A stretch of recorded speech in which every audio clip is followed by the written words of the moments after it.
وہ ہوتا یہ ہے کہ کبھی کبھار فیملی میں نا کہتے تو ہم اس کو محبت ہے، لیکن وہ محبت نہیں ہوتی، کنٹرول ہوتا ہے کہ ٹھیک ہے ایک طرف سے جو ہے وہ بیوی کی طرف خرچے ہیں، بچوں کی طرف خرچے ہیں. ہمارے کلچر میں کیا ہوا ہے، میں نے اور میرا اس بات کا جائزہ ہزاروں ای میلز پڑھنے کے بعد ہے کہ ہمارے ہاں ہمارے کلچر میں بتایا سکھایا یہ گیا ہے کہ تمہاری جو اصل فیملی ہے نا وہ تمہارے ماں باپ ہیں اور تمہارے بہن بھائی ہیں، اور جو بیوی بچے ہیں نا وہ تو ایک بوجھ ہیں، وہ بوجھ ہیں.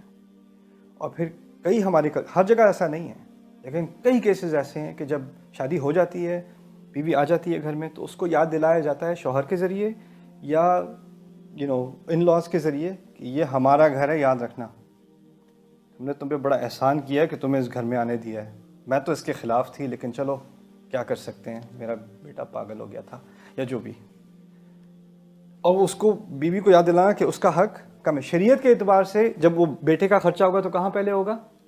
بیوی پہ. لیکن اس گھرانے میں یہ ایکچوئل کیسز ہیں ہمارے لوگوں کے، دیندار لوگ ہیں، حج پہ جاتے ہیں، رمضان کے روزے ہیں، حافظ قرآن ہیں، لیکن جب بیٹے کا پے چیک آتا ہے نا تو وہ آٹومیٹک وڈرال جاتا ہے والد صاحب کے اکاؤنٹ میں یا ماں کے اکاؤنٹ میں سیدھا.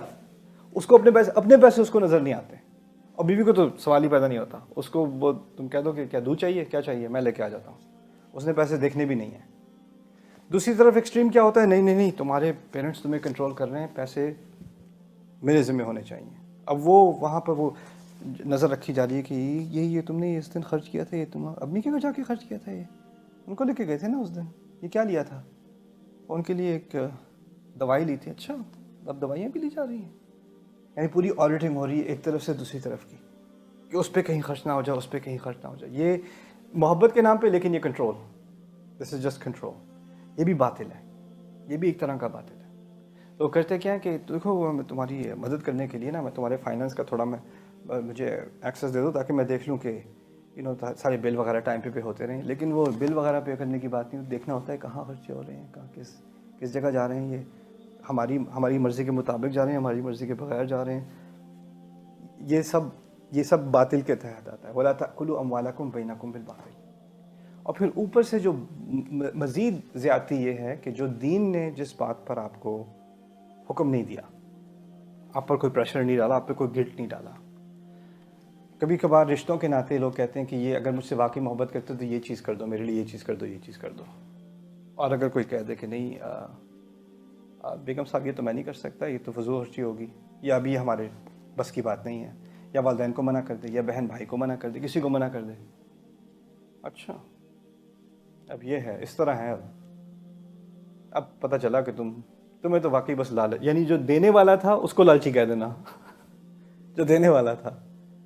تو دس از اس کو تو باقاعدہ ویسٹ میں تو اسٹڈی کیا جاتا ہے. It's called financial abuse. Financial abuse کا جو بہت بڑا سبجیکٹ ہے سائیکالوجی میں، اس میں زیادہ تر پرپیٹریٹر فیملی ممبرز ہوتے ہیں، اور وہ ایک طرح سے اسپوکن یا ان اسپوکن قسم کا پریشر ڈالتے ہیں کہ آپ نے ان جگہ خرچ کرنا ہے، اس جگہ خرچ نہیں کرنا، یہ کرنا ہے، یہ نہیں کرنا. اللہ تعالیٰ نے آپ کے لیے گائیڈ لائن دے دی ہے کہاں خرچ کرنا چاہیے، کہاں نہیں خرچ کرنا چاہیے، کس چیز پہ کرنا چاہیے، کس چیز پہ نہیں کرنا چاہیے، اور کس چیز میں آپ کو کھلی چھٹی ہے، آپ کو کوئی گلٹ نہیں کر سکتا، کوئی آپ کو کہہ نہیں سکتا کہ آپ غلط کر رہے ہیں، صحیح کر رہے ہیں. وہ آپ کا حق ہے، آپ نے جو کرنا ہے وہ آپ کا مسئلہ ہے، وہ آپ کے درمیان، آپ کے رب کے درمیان. آپ کے اوپر کو پولیس آ کے نہیں کری تم نے یہاں کیوں خرچ کیا، وہاں کیوں خرچ کیا. تو یہ بھی لا تأکلوا اموالکم بینکم بالباطل. پھر اور طرح کی ابیوز ہے باطل. کیا ہماری فیملیز میں ہوتا کیا ہے کہ کبھی اچھا بیٹا یہ کچھ گھر کی ریپیئر کرانی تھی تو اس کے لیے کچھ پیسے چاہیے تھے، جی ٹھیک ہے. اچھا یہ کچھ اس کے لیے جو ہے تمہاری بہن کے لیے ضرورت، تمہارے بھائی کے لیے ضرورت ہے، کچھ دے دینا، ٹھیک ہے جی. اب آپ نے دیے، اگلے مہینے جو ہے وہ فلوریڈا کی ویکیشن کی تصویریں آ گئیں. یہ کہاں سے آئے؟ اچھا زیادہ سوال پوچھنے کی ضرورت نہیں ہے، اب دے دیے تو دے دیے. مانگے ایک مقصد سے، مانگے با مقصد، خرچ کیے بے مقصد، خرچ کیے بے مقصد. اور یہ بہت ہوتا ہے. اور پھر کیا کہا جاتا ہے کہ اب دے دیے تو تمہارا اب پوچھ گچھ کرو کہ کہاں خرچ کیے.